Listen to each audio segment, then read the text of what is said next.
I've been saying for a couple of years that we're at 5 minutes to midnight when it comes to the fiat system.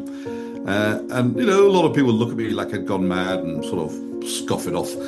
But something has changed.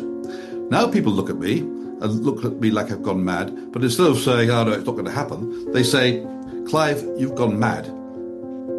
We're 2 minutes to midnight. Not 5 minutes to midnight, we're 2 minutes to midnight on the fiat system. So people have started to realize that the end is nigh and are starting to wake up. So we've gone from a situation where people say it's never going to happen to we're much closer than you think, Clive. So this reset, which we're all talking about, you hear it everywhere you go now. What is it? It's basically when something goes terribly wrong with the currency or with the bond market. I think it'll come from the bond market at the end of the day. And there's a panic situation.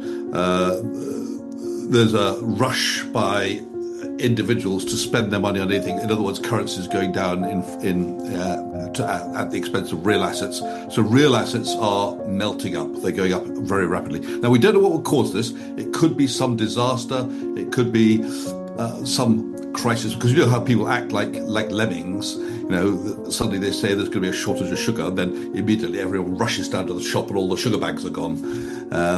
So we don't know what would cause it, but if this happens, and it's just a possibility, we might find ourselves in a situation such as we found in early 1933, before they withdrew all the gold, when they closed the banks. In 1933, they closed the banks for a couple of weeks while they tried to sort things out. And then a month later, they ordered everybody to hand in their gold.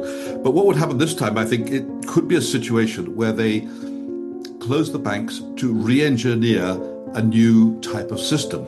And that might be a system based around gold, or it might be based around the central bank digital currency, or it might be a system based around a blockchain solution or tokenization. There could be many types of things out there. It could be a bail-in system where if you've got more than a certain amount, you're obliged to invest in government bonds to support the system. Or it could be simply, I think this is the preferred solution of governments, an acceleration of the rate of inflation. So what they would do is say to the central bank, we want you to stop interest rates rising because it's killing us. So we want you to cap the price of long-dated bonds by buying them in, and the central banks print money to buy in the long-dated bonds. So that's another type of reset. It's basically a sort of hyperinflation where you get rid of the old debt through high inflation. So obviously